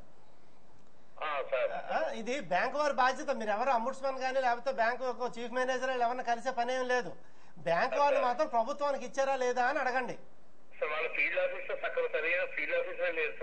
అదే అంటే ఇప్పుడు ప్రభుత్వ శాఖలాగే బ్యాంకులో కూడా కొంచెం స్టాఫ్ అక్కడక్కడ ఆఫీసర్ గారు సార్ ఇది ఎలా జరుగుతుందంటే వాళ్ళు గవర్నమెంట్ ఇస్తున్నది సొసైటీ వరకే పరిమితం చేస్తున్నారు. బ్యాంకు వరకు మీరు పేపర్లోనూ వాళ్ళు చెప్పి నమ్మకండి అని చెప్తున్నారు మొహం మీద. లేదండి అది పొరపాటు అండి. మీరు వెస్ట్ గోదావరి కాబట్టి ఒకసారి మీరు అసిస్టెంట్ డైరెక్టర్ గానీ వ్యవసాయాధికారిని కలవండి. మా తూర్పుగోదావరి జిల్లాలో మాత్రం సొసైటీలకే కాకుండా ప్రతి బ్యాంకులో కూడా పావలా వడ్డీ రాయితీ జరగడం జరుగుతుంది. పావలా వడ్డీ రాయితీ రైతులకు జమ చేయడం కూడా జరుగుతుందండి. మీరు నిడదవోలు అంటారు కాబట్టి పశ్చిమ గోదావరి జిల్లాకు వస్తుంది. మీరు ఒకసారి మీ అసిస్టెంట్ డైరెక్టర్ గారు కానీ వ్యవసాయాధికారి కానీ కలవండి. ఇలా అవైలబుల్ తీసుకున్నాను, నాకు రాలేదు ఏంటంటే వారు ఒకసారి వెళ్ళి సంప్రదించి మీకు దానికి సంబంధించిన అవగాహన కల్పిస్తారు. నమస్కారం అండి. నేను రీసెంట్ గా కూడా చెప్పండి. నేను రీసెంట్ గా కూడా నేను బ్యాంక్ మేనేజర్ వెళ్ళి అడిగితే మీరు మాకేమీ రాలేదు, మాకు లిస్ట్ వస్తే మీ అకౌంట్ క్రెడిట్ చేస్తామని ఒక బండమాట చెప్పేసి వదిలేస్తారు. అదే మీకు ఈ డౌట్స్ అన్ని క్లియర్ అవ్వాలంటే వ్యవసాయాధికారిని కలవాలండి. మండల అగ్రికల్చర్ ఆఫీసర్ గానీ అసిస్టెంట్ డైరెక్టర్ ఆఫ్ అగ్రికల్చర్ గానీ 3 మండలాలు 4 మండలాలు ఒక ఆయన ఉంటారు. ఆయన కానీ మీ మండల అగ్రికల్చర్ ఆఫీసర్ ముగ్గురులో ఇద్దరులో ఎవరిని కలిసినా కానీ మీకు క్లియర్ ఇన్ఫర్మేషన్ ఇస్తారండి స్పష్టంగా. రైట్, మంచిదండి. నమస్తే. సో అదే బీమాకి సంబంధించి ఈ నైస్ లో ఏంటంటే అండి, ఏ స్టేజ్ లో పోయినా ఈ ఒక పంట వేసిన తర్వాత పిలకలు వచ్చే దశలో కనుక నష్టపోయిందని అనుకుందాం. పాత పద్ధతులు అయితే దానికి ఏదో నష్టపరిహారం రాదండి. నష్టపరిహారం కాదు, ఇన్సూరెన్స్ రాదు. ఈ మాడిఫైడ్ నైస్ లో వచ్చేటప్పటికి ఏంటంటే మనం ఏ స్టేజ్ వరకు ఉందో ఆ స్టేజ్ వరకు నష్టాన్ని అంచనా వేసి దానికి తగిన పరిహారం ఇన్సూరెన్స్ పరిహారం కట్టడం జరుగుతూ ఉంటుంది. కానీ అది ట్రయల్ బేసిస్ మీద పోయిన ఖరీఫ్ ఒక్కసారి మొదలు పెట్టారు. కానీ ఇప్పుడు మళ్ళీ రబీలో మళ్ళీ పాత పద్ధతే నైస్ పద్ధతే జరుగుతుంది. ఈ నైస్ పద్ధతి జరిగించడానికి లోన్ తీసుకున్న వాళ్ళైతే మార్చి 31/3 వాళ్లే ప్రీమియం కట్ చేసేస్తారు. బ్యాంకులు కానీ సొసైటీలు కానీ. లోన్స్ కానీ ఏ విధమైన పంట రుణాలు పొందిన వాళ్ళైతే డిసెంబర్ 31 కల్లా వాళ్ళ యొక్క ప్రీమియం ₹483 ఒక ఎకరాకు చొప్పున మీరు డైరెక్ట్ గా అగ్రికల్చర్ ఆఫీసర్ గారు కానీ లేకపోతే ఇన్సూరెన్స్ కంపెనీ పేరున మీరు వాళ్ళు కానీ రైతులు కానీ డీడీ తీసి పంపినట్లయితే వాళ్ళని ఇన్సూరెన్స్ దాంట్లో జాబితాలు చేయడం జరుగుతుంది. పంట రుణాలు తీసుకున్న వాళ్ళకి మాత్రం ₹23,420 టోటల్ పంట రుణంగా ఇన్సూర్డ్ అమౌంట్. దానికి ₹486 కనుక ప్రీమియం వాళ్లే కట్ చేస్తారు, బ్యాంక్ వారు కానీ సొసైటీ వారు కానీ. లోన్ తీసుకున్న వాళ్ళు వీరు రైతులే డైరెక్ట్ గా వీరు పేమెంట్ చేయాలి. అంటే ఇప్పుడు అవగాహన లేని రైతులకి బీమా మీద కానీ ఇది పంటలకి సాగు రక్షణకు సంబంధించి శిక్షణ ఇవ్వడానికి ఎట్లాంటి స్టెప్స్ వ్యవసాయ శాఖ తీసుకుంటుంది? ఒకసారి కాలర్ చూద్దాం. హలో, మీరు టీవీ సౌండ్ తగ్గించండి ఒకసారి. మ్యూట్ లో పెట్టండి. మ్యూట్ లో పెట్టి మీరు ఎక్కడి నుంచి మాట్లాడుతున్నారు? ఏమన్నా మీది వాయిస్ సరిగా రావట్లేదు, మీరు మ్యూట్ లో పెట్టి క్లారిటీగా అడగండి. వాయిస్ రీసౌండ్ వస్తుంది. సౌండ్ తగ్గించండి, టీవీ సౌండ్. వినపడుతుంది. వినపడుతుంది, చెప్పండి.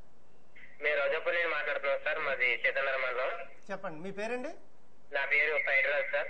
ఏమండి? పైడి రాజు సార్. వైటి రాజు గారు చెప్పండి సార్. మాది దీనివల్ల మాది కూడా పైలింగ్ తుఫాను వల్ల మాది కూడా నష్టపోయింది సార్ వరిసేను. దీని గురించి మాకు ఎటువంటి విషయాలు ఏం చెప్తారు సార్ మా పంచాయతీ నుండి? దాని గురించి మీ దాంట్లో చూసి ఒకసారి ఏ విధంగా ఇస్తారో లోన్ అని తెలుసుకోవాలని ఫోన్ చేశాను సార్. దీని ఫైలిన్ తుఫాను వల్ల మనకు పెద్ద నష్టం జరగలేదు, కానీ ఫైలిన్ తుఫాను ముందు వచ్చిన అధిక వర్షాల వల్ల బాగా నష్టం జరిగిందండి మన జిల్లాలో. మీ సీతానగరం మండలం జనరల్ కొంచెం అప్లాంట్స్ ఏమన్నా కొంచెం మెరక ప్రాంతాలు ఏమైనా ఉంటే నష్టం ఏమి జరగలేదు. మరి మీరు మెరక ప్రాంతం పల్లవ ప్రాంతం ఒకసారి చూడండి. ఈ అధిక వర్షాల వల్ల కురిసిన నష్టానికి మాత్రం తప్పనిసరిగా మీ విఆర్ఓ గారు, మా అగ్రికల్చర్ ఎక్స్టెన్షన్ ఆఫీసరు, వ్యవసాయ విస్తరణ అధికారి ఇద్దరూ కలిపి మీ ఫీల్డ్స్ తిరిగి రాయడం జరుగుతుంది. ఒకవేళ మీ గ్రామం పూర్తిగా గనక 100% కనుక పోయినట్లయితే వాళ్ళు ఇంకెలాగా ఒకసారి చూసి మొత్తం అంతా రాయవలసిన పరిస్థితి వచ్చినప్పుడు మామూలుగా ఒక్కొక్కరు ఫీల్డ్ చూడకుండా, ఎందుకంటే అన్ని పొలాలు సందర్శించాలి కాబట్టి అది రాయడం జరుగుతుంది. ఒకవేళ మీకు నష్టం జరగలేదు, సగం జరిగింది సగం జరగలేదు, మా పొలానికి రాలేదు అనుకునే పరిస్థితి ఏమైనా ఉన్నప్పుడు మీరు దయచేసి మీ వ్యవసాయ అధికారిని కలవండి, లేదంటే మీ విఆర్ఓ గారిని కలిసిన కానీ మీకు కరెక్ట్ గా ఎప్పుడు వస్తారనేది వాళ్ళు చెప్తారు. సార్ మేము ఆల్రెడీ మాకు అక్కడ చాలా మంది గెలిచారు సార్, కానీ ఎటువంటి విషయాలన్నీ మాకు చెప్పలేదు. లోన్ గురించి కూడా ఏం చెప్పట్లేదు సార్ మాకు. దీనికి లోన్ అంటే ఇవ్వడం ఏం జరగదండి. మీరు క్రాప్ ఇప్పటి వరకు మీరు వర్షాలు వచ్చినా మీకు మీ పంట ఏ దశలో ఉందండి? మరి పండిన దశలో ఉంది సార్. ఏమండి? పండిన దశలో ఉంది సార్. పంట పండిన దశలో సార్. పండేదంటే పూత దాటిపోయిందా? పూత దశ దాటిందా? కరెక్ట్గా పూత దాటి పాలు పోసుకుని స్థితి. ఈ పాలు పోసుకునే స్థితిలో ఏమవుతుందంటే మీరు పంట పడిపోయినా, గాలికి పడిపోయినా పడిపోకుండా లోపల నీరు నిలగట్టేసి ఉన్నట్టు ఉన్నా కూడా పంట నష్టమే జరుగుతుంది. అది ఏమండి? కానీ ఒక నిమిషం, కానీ రైతుల్లోనూ చిన్న అపోహ ఏంటంటే ఈ పొలం బాగా గ్రీన్ గా బాగా పచ్చగా ఉంది కాబట్టి ఇది డ్యామేజ్ లేదని అనుకుంటారు అధికారులని మీరు అనుకోవచ్చు. కానీ సాంకేతిక పరంగా చూస్తే ముఖ్యంగా పాలు పోసుకునే దశలో ఉన్నప్పుడు కొంచెం దాని బరువు ఎక్కువగా ఉండక నీరు గానీ ఎక్కువగా తుఫాను ఘాటికి వరదకి నీరు గానీ ఎక్కువగానే పొలంలో పారి మొక్కలు కానీ నిన్నట్లయితే, ఎక్కువ కాలం కనుక అందులో నానున్నట్లయితే మొదలు కుళ్ళిపోయి ఆ పంట పచ్చగానే కనపడుతుంది. నీటి పైన ఉన్న వెన్నులు అన్ని పచ్చగానే కనిపిస్తాయి, కానీ అది పూర్తి డ్యామేజ్ కింద లెక్క, నష్టం కింద లెక్క. కాబట్టి మీరు తప్పనిసరిగా మీరు పాలు పోసుకునే స్థితిలో ఉందన్నారు కాబట్టి అది 100% అది డ్యామేజ్ కింద లెక్క. మీరు ఒకసారి మీ విఆర్ఓ గారిని, మీ ఏఈఓ గారిని కానీ, లేదంటే మీ వ్యవసాయాధికారిని కానీ ఒకసారి ఇప్పుడు నాతో చెప్పినట్టుగానే ఒకసారి వారితో చెప్తే వారు మీ గ్రామం ఎప్పుడు వచ్చి రాస్తారనేది కానీ, లేకపోతే మీరు అందుబాటులో లేక మీ పొలం వచ్చి రాసుకుని వెళ్ళిపోయి కూడా ఉండొచ్చు. మీరు ఒకసారి మీ పేరు కూడా మీరు అక్కడ మీరు ఒకసారి వెరిఫై చేసుకోండి వాళ్ళ లిస్ట్ లో. సార్ మాకు చిన్న సలహా సార్. మేము ఒకటి సాంబార్ చేయను కోట కోసాం సార్. ఏదండి? సాంబార్ చేయను కోట కోసి మొక్కజొన్న వేసాం సార్. ఆ మొక్కజొన్న కూడా మేము ఒక 16 క్వింటాల వరకు నష్టపోయాం సార్. దానికి ఏమైనా పరిహారం ఏమైనా ఉందా సార్? మొక్కజొన్న కూడా పరిహారం ఉందండి. మీరు ఆ మొక్కజొన్న కూడా మన వ్యవసాయ శాఖ వారే రాస్తారు. మీరు ఒకసారి వ్యవసాయ అధికారినే కలవండి, మీ విఆర్ఓ గారిని కలవండి. కలిస్తే మీకు ఈ వరికి దానికి కూడా కలిపి రాస్తారు. మాకు విఆర్ఓ గారి నుండి కానీ ఎటువంటి గవర్నమెంట్ ఎంప్లాయీస్ నుండి మాకు ఎటువంటి సమాచారం కూడా లేదు సార్. అసలు మాకు ఏ డీటెయిల్స్ కూడా ఇవ్వట్లేదు సార్. అదే ఒకసారి, లేకపోతే మీ ఎంఆర్ఓ గారిని కలవండి. మా గ్రామానికి ఎవరైనా పంపించడం కానీ, లేకపోతే మీరు మీ సమస్య ఏమైనా ఉంటే వారు చెప్పగలరు. కానీ మరి మేము వ్యవసాయ శాఖకు సంబంధించి మరి వారి గురించి మనం చెప్పలేము. మీరు ఒకసారి మా వ్యవసాయ శాఖను కూడా కలిస్తే వారు విఆర్ఓ గారితో మాట్లాడి ఏం జరిగిందనేది కూడా చెప్పడానికి అవకాశం ఉంది. సార్ నష్టపరిహారం ఎంతవరకు ఇస్తారు సార్? ఎకరానికి 4,000 వరకు ఇస్తారండి. మరి ఇంతకుముందు నీలం తుఫాను దాని కూడా అసలు ఏం రాలేదు సార్. మేము నీలం తుఫాను బాధితులు కూడా సార్. ఆ నీలం తుఫాను విషయం కూడా ఇప్పుడు నేను చాలా సార్లు చెప్పడం, ఇప్పుడే నేను చాలా మంది రైతులు చెప్పడం జరిగింది. నీలం తుఫానుకు సంబంధించి మొత్తం డబ్బు అంతా మన జిల్లాకు రావడం జరిగింది. దాన్ని రైతుల అకౌంట్ కూడా జమ చేయడం జరుగుతూ ఉంది. అది 180% అయిపోయింది. చివరి 20% ఇప్పుడు అకౌంట్లకి చెప్పండి. మా ఊర్లో మాక్సిమం 20% మాత్రమే అమౌంట్ పడింది సార్. 80% పడలేదు సార్. అక్కడ ఇంకో చిన్న కారణం, ఆ పరిస్థితి ఎప్పుడు ఉత్పన్నం అవుతుందంటే, ఒక గ్రామంలో కనుక 4-5 బ్యాంకులు ఉన్నాయనుకోండి, 4-5 బ్యాంకుల్లోనూ ఆ బ్యాంకులో కనుక స్టాఫ్ ఎక్కువగా ఉండి పర్వాలేదు అనుకుంటే ఒక రోజులోనే వాళ్ళు కంప్యూటర్ మీద జమ చేయడం జరుగుతుంది. ఒకవేళ స్టాఫ్ తక్కువ ఉంటే ఒక్క పనే కాదు, ఇంకా మిగిలిన పనులు కూడా వాళ్ళకి రెగ్యులర్ గా డైలీ చేసుకునే పనులు ఉంటాయి. కాబట్టి స్టాఫ్ తక్కువగా ఉన్న టైంలో కొంచెం ఎక్కువ టైం పడుతుంది. ఎందుకంటే ప్రతి బ్యాంక్ వేలలో ఉన్నాయి పేర్లు. ఈ పేర్లన్నీ కూడా దైనందిన కార్యక్రమాలు పక్కన పెట్టేసి వాళ్ళు రెగ్యులర్ గా చేసేది పక్కన పెట్టేసి చేయడానికి కుదరదు. దాంతో పాటు ఇది చేయాలి కాబట్టి కొద్దిగా లేట్ అయ్యే అవకాశం ఉందో తప్పించి తప్పకుండా మీకు డబ్బు మాత్రం వస్తుందండి. సార్ మాకు కొంచెం ఇంకో సలహా సార్. చెప్పండి. అది కౌలు రైతులు సార్, మేము మాకు సొంత పొలం ఏం లేదు. దానివల్ల మేము ఎలా అప్రోచ్ అవ్వాలి, ఏ విధమైన సలహాలు తీసుకోవాలో చెప్తారా సార్? మీరు ఏదైనా పొలం కవులు తీసుకున్నప్పుడు మీ విఆర్ఓ గారిని సంప్రదిస్తే మీ ఎంఆర్ఓ గారి ద్వారా ఎల్ఈసి కార్డ్స్ అని వస్తారు, రుణ అర్హత కార్డులు, లోన్ ఎలిజిబిలిటీ కార్డ్స్ అంటారు ఇంగ్లీష్ లో, తెలుగులో రుణ అర్హత కార్డులు. అవి మీ ఎంఆర్ఓ గారు మీకు జారీ చేయడం జరుగుతుంది. ఆ రుణార్హత కార్డులు కనుక ఏ బ్యాంకు తీసుకెళ్ళినా, ఏ బ్యాంక్ అంటే మీ ఊరు ఏ గ్రామ పరిధి, ఏ బ్యాంక్ పరిధిలోకి వస్తుందో ఆ బ్యాంక్ కానీ తీసుకెళ్ళినట్లయితే మీకు తప్పకుండా పంట రుణం ఇస్తారు. ఎంఆర్ఓ ఆఫీస్ మీ విఆర్ఓ గారిని ముందు కలవండి. ఒకవేళ మీరు లేదంటే ఎంఆర్ఓ గారిని కలిసినా కానీ వారు దానికి తగిన ఏర్పాట్లు చేస్తారు. తప్పకుండా తప్పకుండా. మంచిదండి, నమస్తే సార్. దీని బీమాకు సంబంధించి ఇప్పుడు ఆ మోడిఫైడ్ నైస్ అనేది ఇప్పుడు లేదండి. ఇప్పుడు ఈ రబీకి మామూలుగా నేషనల్ అగ్రికల్చర్ ఇన్సూరెన్స్ స్కీమే ఉంది కాబట్టి దీనికి నేను ఇందా చెప్పినట్టుగా 486 రూపాయలు కనుక ఒక ఎకరానికి కనుక పే చేయాలి. ఇది క్రాప్ లోన్, నా పంట రుణం తీసుకున్న వాళ్ళు అయితే బ్యాంక్ వారు కానీ సొసైటీ వారు కానీ ప్రీమియం అక్కడే కట్ చేయడం జరుగుతుంది. లేని వారు ఏ విధమైన రుణం తీసుకుని పోయినట్లయితే వీళ్ళు డైరెక్ట్ ఇన్సూరెన్స్ కంపెనీ పేరుని డీడీ తీసి అగ్రికల్చర్ డిపార్ట్మెంట్ వారిని అప్రోచ్ చేసి వారిని సంప్రదిస్తే ఏ విధంగా పొందొచ్చు అనేది వారు చెప్తారు. ఆదన్ కుమార్ గారు, అంటే మండలం యూనిట్ గా ఇది వరకు జరిగేది, ఇప్పుడు గ్రామాన్ని యూనిట్ గా తీసుకోవాలి. ఇది కొంత వివాదాస్పదంగా మారింది. ఒక గ్రామంలో కొంత పంట రక్షింపబడి కొంత పంట నాశనం అవుతున్న సందర్భం కూడా ఆ విధంగా తీసుకున్నా కూడా సాంకేతికంగా కుదరని పరిస్థితి. ఎట్లా తీసుకుంటే రైతులకు న్యాయం జరిగే అవకాశం ఉంది? రైతులు న్యాయం జరగాలి అంటే గ్రామం యూనిట్ గా తీసుకుంటే న్యాయం జరుగుతుందండి. ఇది కానీ గ్రామం యూనిట్ గా తీసుకోవడం చాలా ఫ్యాక్టర్స్, చాలా విషయాలు పరిగణలోకి తీసుకోవాలి. ఇదంతా గవర్నమెంట్ ఆఫ్ ఇండియా లెవెల్లో జరిగే విషయం. మన లెవెల్లో మనం డెసిషన్ కానీ క్షేత్ర స్థాయిలో అన్ని పరిశీలిస్తుంటారు కాబట్టి ఎట్లా తీసుకుంటే వాళ్ళకి గ్రామం, నేను చెప్తున్నా గ్రామంలో తీసుకుంటేనే రైతుకు లాభదాయకం. కానీ ఇంత ముందు నేను చెప్పిన ఎంఎన్ఏఎస్ మోడిఫైడ్ నైస్ లో మాత్రం గ్రామం యూనిట్ గా తీసుకున్నారు. మన నైస్ అంటే మామూలుగా యథావిధిగా నేషనల్ అగ్రికల్చర్ ఇన్సూరెన్స్ స్కీమ్ లో మాత్రం మండలం యూనిట్ గా తీసుకోవడం జరుగుతుంది. ఈ బీమా కంపెనీలు అంతా వాళ్ళకి అనుకూలంగా ఉండే విధానాన్ని అనుసరించే పరిస్థితి. ఇంకో కాలర్ ఉన్నారని చూద్దాం. హలో హలో హలో హలో చెప్పండి. అదే మా త్వరగా అగ్రికల్చర్ కింద బాగా పోయిన రావడానికి తప్పు. ఎప్పుడండి? నీలం తుఫాన్దా? నీళ్ళతో బాగా పొలం చేరిపోవడం రావాలి. మెరసీలు అందరికీ అగ్రికల్చర్ ఆఫీసర్ వాళ్ళు కలిపి మరి లాంటి వచ్చిన 50 రావాల్సి వచ్చి పోనాడికి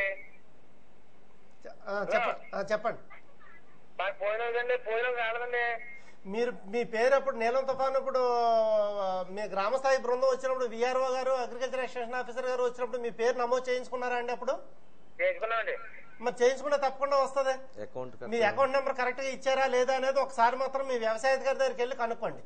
ఏమండి? తప్పకుండా నమోదు చేయించుకుంటే మాత్రం తప్పకుండా డబ్బు వస్తుంది. మీరు ఏ విధమైన ఆందోళన పడిన అవసరం లేదు.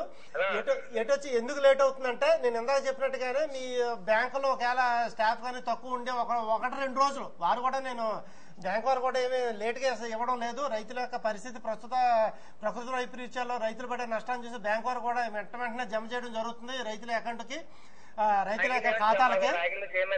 మీరు ఒకసారి వ్యవసాయ అధికారి దగ్గరికి వెళ్ళి పోయిన సంవత్సరం లిస్టు వారి దగ్గర ఉంటుంది. మీ పేరు ఉందా లేదా, వచ్చిందా లేదా వారిని ఒక్కసారి కనుక్కోండి. అది కనుక్కుంటే మీరు ఆటోమేటిక్ గా 1 or 2 days లో మీ అకౌంట్ కి డబ్బు వచ్చేస్తుంది. మీ బ్యాంక్ అకౌంట్ కూడా ఒకసారి పరిశీలించండి, ఒకసారి తీసుకెళ్లి చూపించండి. Okay sir. ఇప్పుడు ఈ ఇన్సూరెన్స్ సంబంధించి పూర్తయింది. ఆధునిక వ్యవసాయ విధానం గురించి మన ఇందాక మీరు యాంత్రీకరణ గురించి చెప్పారు. ఇంకా ఏమైనా లేటెస్ట్ గా ఉందా? ఇక ముఖ్యంగా ఈ పదే రైతు సోదరులకు ఇప్పుడు నేను చెప్పేది ఏంటంటే, ప్రస్తుతం మనకి ఈ సీజన్ చాలా షార్ట్ గా ఉంది, చాలా తక్కువ కాలం వ్యవధి ఉంది.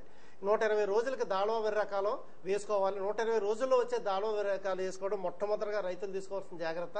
దానికి మన జిల్లాకి ఈ సీజన్ వరకు మాత్రం, ఈ దాళవ సీజన్ వరకు మాత్రం ఈ సంవత్సరంలో రైతు సోదరులందరూ కూడా 1001 కానీ 1010 ఈ 2 రకాలు కనుక మీరు ప్రాధాన్యం ఇస్తే వాటినే కనుక సాగు చేసినట్లయితే ఈ 120 రోజులకే ఈ రకాలు దిగుబడికి వస్తాయి. తర్వాత నేను ఇందాక చెప్పిన వెదజల్లే విధానం కానీ, డ్రమ్ సీడర్ ద్వారా కానీ, శ్రీ విధానం కానీ, ఈ 3 విధానాల్లో ఏ విధంగా సాగు చేసినా కూడా 120 రోజుల పంట కూడా 110 రోజులకే మనకి దిగుబడి మనకి రావడం జరుగుతుంది. కాబట్టి రైతు సోదరులు ఈ ప్రస్తుతం ఈ తుఫాను దృష్ట్యా, దాళవ సమీపించిన ఈ దృష్ట్యా, తర్వాత మార్చిలో మనకి కాలువలు మూసివేయడం, ఈ మూడింటిని కూడా ఒకసారి క్రోడీకరించి చూసినట్లయితే రైతులు తప్పనిసరిగా ఎట్టి పరిస్థితుల్లో కూడా MTU 1001, MTU 1010 ఈ 2 రకాలు, ఈ సాంప్రదాయ పద్ధతిలో వేసే నారు విధానం కాకుండా ఈ ఆధునిక విధానమైన వెదజల్లే విధానం కానీ, ఈ డ్రమ్ సీడర్ ద్వారా కానీ, శ్రీ విధానం ద్వారా కానీ మీరు కనుక సాగు చేసినట్లయితే చాలా అధిక లాభాలు పొందడానికి, ఈ ఖరీఫ్లో జరిగిన నష్టాన్ని కొంతవరకు పూడ్చుకోవడానికి అవకాశం ఉంటుంది. రైతు సోదరులందరూ కూడా ఇది ముఖ్యంగా గమనించాలని చెప్పి నేను కోరుతున్నాను. మరి ముఖ్యంగా ఇప్పుడు ఈ సార్వాలో తుఫాను బారిన పడిన వాటికి మేము ముఖ్యంగా ఇచ్చే సలహా ఏంటంటే, పనుల మీద కానీ, పంట పొలం మీద కానీ తడిచినప్పుడు 5% ఉప్పు ద్రావణం మేము స్ప్రే చేయమని, పిచికారీ చేయమని చెప్పి మేము వ్యవసాయ శాఖ అధికారులుగా మేము సలహా చెప్పడం జరుగుతుంది. ఇది ఎందుకంటే ఈ ఉప్పు ద్రావణం పిచికారీ చేయడం వల్ల ఈ తడిచిన ధాన్యం మీద బూజు తెగుళ్ళు రాకుండా, తడిచిన ధాన్యం మొలకెత్తకుండా అరికడుతుంది. ఈ 2 కారణాలలో ఉప్పు ద్రావణం 5% పిచికారీ చేయడం జరుగుతుందండి. కానీ ఇక్కడ రైతు సోదరులు నేను చెప్పేది ఏంటంటే, నేను మనవి చేసేది ఏంటంటే, మన ప్రభుత్వ పరంగా గ్రామీణ విత్తనోత్పత్తి పథకం అని చెప్పి ఒక పథకం ప్రతి గ్రామంలోనూ, ప్రతి మండలంలో అమలవుతుంది. రైతులు ఎంతమంది అయితే చేశారో వాళ్ళకి అవగాహన వస్తుంది. ఇంకో కాలర్ ఉన్నారండి. హలో హలో చెప్పండి. హలో, అదే అండి, మేము నెడదవోల్లో 5OBలో లోన్ తీసుకున్నామండి. అమ్మా, అదే పావలా వడ్డీ అంటున్నారు కానీ 3 లక్షల లోపు ఎక్కువే పడుతుందండి ఇంట్రెస్ట్. టీవీ సౌండ్ తగ్గించండి, మ్యూట్ లో పెట్టండి. అది 3 లక్షల లోపు లోన్, క్రాప్ లోన్ తీసుకుంటే పావలా వడ్డీ అంటున్నారు కానండి ఎక్కువ లోనే పడుతుందండి, ఎక్కువే పడుతుందండి ఇంట్రెస్ట్. 3 లక్షల లోపు తీసుకుంటే ఇంట్రెస్ట్ ఉండదు అని అన్నారు, కానీ దానికి కూడా ఇంట్రెస్ట్ కట్టించేస్తున్నారు. అది ఒకసారి మీరు బ్యాంక్ వారిని సంప్రదించాలమ్మా. బ్యాంక్ వారిని కానీ, లేదంటే మీకు సహాయ వ్యవసాయ సంచాలకులు ఉంటారు, అసిస్టెంట్ డైరెక్టర్ నిడదవోల్లో, వారిని కానీ సంప్రదిస్తే వాళ్ళు బ్యాంక్ వారితో ఒకసారి మాట్లాడతారు. మాట్లాడి ఏమాత్రం ఇది ఉన్నా కానీ మా పై జిల్లాధికారుల దృష్టికి తీసుకెళ్తారు. అక్కడ లేదు అనుకుంటే మీరు ఇంకో విషయం చేయొచ్చు. మీకు లీడ్ బ్యాంక్ మేనేజర్ అని చెప్పి LDM అని ఉంటారు. LDM, lead district manager. అది బ్యాంకు వారు అందరి తరఫున రిప్రజెంటేటివ్ గా, ప్రతినిధిగా ఉంటారు. ఆయన జిల్లాలో ఇటువంటి పంట రుణాలు కానీ, ఇటువంటి వాటి గురించి సమస్యల పరిష్కారం కానీ, వాటి గురించి కానీ ఆయన మానిటర్ చేస్తూ ఉంటారు. మీ వ్యవసాయ అధికారిని కనుకుంటే వారి ఫోన్ నెంబర్ దొరుకుతుంది. ఒకసారి మీ జిల్లాకు సంబంధించిన LDM గారిని కానీ, లేదంటే LDM గారిని పలానా IOB బ్యాంక్ వారు ఎలా చెప్తున్నారని, ఏంటి కదా వీటి అసలు విషయం ఏంటని చెప్తే వారు క్లియర్ గా మీకు ఎక్స్ప్లెయిన్ చేయడానికి ఈజ్ ద రైట్ పర్సన్. అది కాకుండా మా అసిస్టెంట్ డైరెక్టర్ ఆఫ్ అగ్రికల్చర్ కలిసినా కూడా మీకు తగిన సూచన ఇస్తారు. వాళ్ళు అనేది ఏంటంటే గవర్నమెంట్ తర్వాత ఇచ్చింది మీ అకౌంట్ లో పడిపోతే ముందు మీరు కట్టేయండి అని చెప్తున్నారు. అవునండి, కరెక్ట్ అండి. ముందే మనం కట్టాలి. ఇప్పుడు గ్యాస్ రాయితీ ఏ విధంగా, ఆధార్ కార్డు మీద గ్యాస్ రాయితీ ఏ విధంగా వస్తుంది, మనం ఫుల్ అమౌంట్ తో కట్టి గ్యాస్ బండ్ తీసుకుంటున్నాం. తర్వాత అమౌంట్ సొసైటీ బ్యాంక్స్ లో కట్టించుకోవట్లేదు కదండి. అంటే మరి సొసైటీస్ కి దీనికి మరి తేడా ఉంటే ఉండొచ్చు అండి. అది సొసైటీస్ కి మామూలు నేషనలైజ్డ్ బ్యాంక్ కి తేడా ఉంటే ఉండొచ్చు. సొసైటీస్ అంటే మన రైతు ప్రతినిధులతో ఏర్పడింది కాబట్టి దానికి దీనికి తేడా ఉంటే ఉండొచ్చు. కానీ మీకు ఏ విషయం అయినా కానీ మీకు అసిస్టెంట్ డైరెక్టర్ గారు అయితే సరైన సూచన ఇచ్చి మిమ్మల్ని గైడ్ చేస్తారు మేడం. మంచిదమ్మా, నమస్తే సార్. ఇప్పుడు కొన్ని సందర్భాల్లో షరతులు వర్తిస్తాయన్నది కొన్ని పథకాలకి చెప్తా ఉంటారు. ఆ షరతులను అర్థం చేసుకోవడంలో వీళ్ళు లబ్ధిదారులు ఇబ్బంది పడుతున్నారంటారా? ఇలాంటివి పావలా వడ్డీ కానీ లేకపోతే ఇతర పథకాలు ఖచ్చితంగా రుణం మొత్తం చెల్లించి ఉండాలి, వాయిదాలు లేకుండా అనే అలాంటి నిబంధనలు కానీ అవి అర్థం చేసుకోకుండా మాకు రాలేదని అనే భావన ఉంటుందంటారా? అసలు ఎలాంటివి ఏమీ లేకుండా ప్రతి వాళ్ళకి ఇస్తారా? లేదు, దీనికి ప్రతి పథకానికి కూడా నిర్దిష్టమైన నియమాలు ఉంటాయండి. ఈ నియమాలు పాపం రైతులకు అవగాహన లేక వారు మాకు రాలేదనో వచ్చిందనో ఏదో రకరకాల రానివాళ్ళు రాలేదనో అంటారు. రాకపోవడానికంటూ ఏదో నిర్దిష్టమైన కారణం ఉంటుంది, కారణం లేకుండా మాత్రం ఉండదు. ఆ కారణం ఏ కారణం వల్ల రాలేదు, నేను అందుకోసం వీళ్ళు చెప్పే సలహా అంతా కూడా వాళ్ళు సరైన టెక్నికల్ రైట్ పర్సన్ కలిస్తే కారణం ఏంటనేది వాళ్ళకి తెలుస్తుంది. లీడ్ బ్యాంక్ మేనేజర్ ఇంకా లీడ్ బ్యాంక్ సంబంధించి ఏదైనా కానీ లీడ్ బ్యాంక్ మేనేజర్ ఒకవేళ లేదు, ఆయన వారిని పట్టుకోవడం కష్టం, వారు ఫోన్ ద్వారా మాకు కుదరడం అనుకుంటే మీరు వ్యవసాయ అధికారిని కలిసి చేసినా కానీ వారు ఖచ్చితంగా చెప్తారు. ఇప్పుడు వ్యవసాయ శాఖ అధికారులు చాలా రకాల చైతన్యం తీసుకొస్తుంటారు అనేక గ్రామాల్లో రైతులందరికీ కూడా. అయినా కూడా రైతులకి ఎన్ని రకాలు చెప్పినా కూడా పదే పదే కొన్ని సందర్భాల్లో తప్పులు చేస్తున్న పరిస్థితి కనిపిస్తుంది సాగులో. అలా మీరు గుర్తించిన ఆ తప్పులు ఏంటి, వాళ్ళకి ఇక ముందు ఆ తప్పులు చేయకుండా మీరు ఇచ్చే సూచన ఏంటి? సాధారణంగా ఈ సాగు విధానంలో తప్పులు అంటే ప్రభుత్వ పరంగా కొన్ని డెమాన్స్ట్రేషన్స్ అని చెప్పి ప్రదర్శనశాలలు అని చెప్పి మేము నిర్వహిస్తూ ఉంటామండి. ఏంటి ఉదాహరణకి ఏంటంటే సస్యరక్షణ మందులు ఎవరో పక్కా రైతు కొట్టాడని చెప్పి మనం కొట్టేయడం, పురుగు ఉన్నా లేకపోయినా ఇలా, లేకపోతే యూరియా ఎరువులు వాడకంలో ఏముందో పక్క రైతు 5 బస్తాలు యూరియా వేసినా మనం 6 బస్తాలు యూరియా వేయడం, అంతే తప్పించి ఈ 5 బస్తాలని ఈయన 6 బస్తాలైనా అసలు వెయ్యాలా లేదా అనేది అవగాహన వీళ్ళకి లేదు. కాబట్టి ఈ ఎరువుల వాడకం మీద కానీ సస్యరక్షణ మందులు పిచికారి సస్యరక్షణ మందుల వాడకం మీద కానీ మేము ప్రదర్శన క్షేత్రాలని చెప్పి ప్రతి మండలంలోనూ మేము నిర్వహిస్తూ ఉంటాం. ఆ మండలంలో ఏదైనా ఒక ప్రోగ్రెస్ అభ్యుదయ రైతులు పొలంలో మేము చేస్తూ ఉంటాం. ఎందుకు అభ్యుదయ రైతు అంటే ఆ పలానా గ్రామంలో పలానా రైతు చేశారంటే అందరికీ ఒక నమ్మకం, ఆయన మంచి అయితే కానీ చేయడం అనేది. అటువంటి వారి ద్వారా మేము ప్రదర్శన క్షేత్రాన్ని నిర్వహించి ఏ విధంగా చేయాలి, ఏ విధంగా సరైన పద్ధతులు పాటిస్తే అధిక దిగుబడులు వస్తాయనేది ప్రాక్టికల్ గా చేసి మేము చూపించడం జరుగుతూ ఉంటుందండి. అలాగే ఎరువులు సిఫారసు కూడా చాలా మంది రైతులు ఏంటంటే పలానా వాళ్ళు 3 బస్తాలు వేసారు, మనం 4 వేద్దాం, 5 వేసారు, 6 వేద్దాం అని కాకుండా రైతులు తప్పనిసరిగా ఇప్పుడు చాలా ఫెసిలిటీస్, చాలా అవగాహన కలగడం జరిగింది. కాబట్టి రైతులు వారికి మట్టి నమూనాను పరీక్షించి ఆ మట్టి నమూనా పరీక్షా ఫలితంలో ఎంతవరకు ఎరువులు ఏమన్నారో అంతవరకు వేస్తే సరిపోతుంది తప్పించి ఎవరో పక్క రైతు వేసారని చెప్పి మనం వేయడంలో మన అనవసరంగా డబ్బులు ఖర్చు పెట్టుకోవడం, చివరికి అయ్యేటప్పటికల్లా మాకు 20,000 25,000 చెప్పుకోవడం తప్పించి అది అంత మంచి పద్ధతి కాదు. ప్రతి రైతు కూడా ఈ దాడవలో అయినా సరే ప్రతి రైతు కూడా భూసార పరీక్షను అనుసరించి ఆ రిజల్ట్స్ అనుసరించి మీరు ఎరువులు వాడకం చేయడం చాలా మంచిదండి. సార్, ఇప్పుడు ఈ తుఫాన్లన్నిటితో కూడా వరుస తుఫాన్లతో దిగాలు పడిపోతున్న ఈ రైతాంగానికి విలువైన సూచనలు ఏంటి ఈ దశలో? కొన్ని ఇప్పుడు ఇందాక చెప్పారు ఏ పలానా పిచికారీ చేయాలి, ఇంకా ఏ విధమైన సూచనలు వాళ్ళకి ఉపకరించే సూచనలు ఏమేమి ఉన్నాయి వ్యవసాయ శాఖ ద్వారా?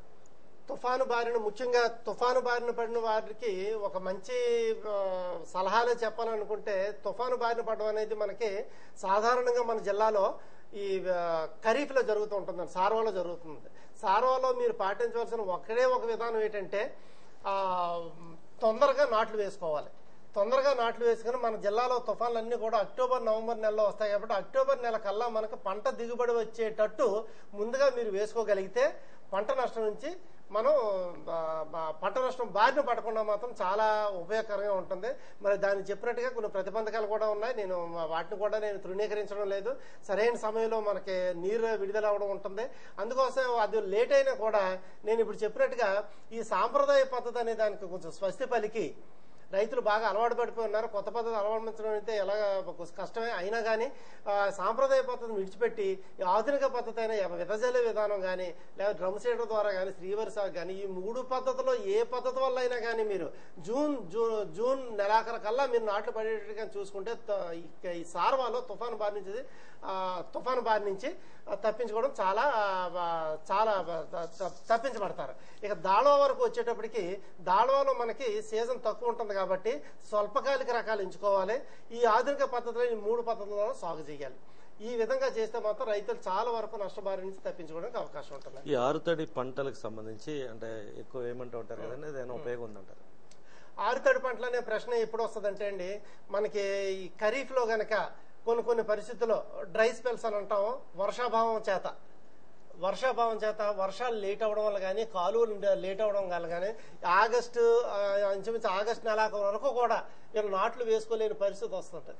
అటువంటి పరిస్థితుల్లో మనం వరి వేస్తే టైం సరిపోదు కాబట్టి అటువంటి పరిస్థితుల్లో మనం ఆరుతడి పంటలు మనం అపరాలు కానీ మినుము, పెసర, కంది ఇటువంటి ఆరుతడి పంటలు కనుక వేసినట్లయితే వాటిని మనం సరిగ్గా దాడవాకల్లా మనకి ఈ టైం సరిపోయేటట్టు అది మన దిగుబడి వస్తుంది. నష్టం చాలా వరకు పూరించుకునే అవకాశం ఉంది. థ్యాంక్ యూ వెరీ మచ్ అండి. మరోసారి మళ్ళీ కలుద్దాం. ఆదరణ్ కుమార్ గారు, అంటే సమయం మించిపోతుంది మనకి. రిలయన్స్ ఫౌండేషన్ వారు ప్రత్యేక కార్యక్రమం ఏర్పాటు చేశారు. తుఫాన్ల వల్ల తీవ్రంగా నష్టపోతున్న రైతాంగానికి విలువైన సూచనల్ని వ్యవసాయ శాఖ ద్వారా అందించడానికి ఏర్పాటు చేసిన ఈ కార్యక్రమానికి అనేక మంది రైతులు తమ సందేహాలను అడిగి తెలుసుకున్నారు. ఆదరణ్ కుమార్ గారు కూడా చక్కగా ఈ కార్యక్రమం ద్వారా రైతులకి చైతన్యం తీసుకొచ్చేందుకు ప్రయత్నించారు. ఈ కార్యక్రమంలో పాల్గొన్న కాలర్స్ అందరికీ మరోసారి ధన్యవాదాలు. ఇక్కడికి వచ్చిన ఆదరణ్ కుమార్ గారికి, రిలయన్స్ ఫౌండేషన్ వారికి ధన్యవాదాలతో నమస్కారం.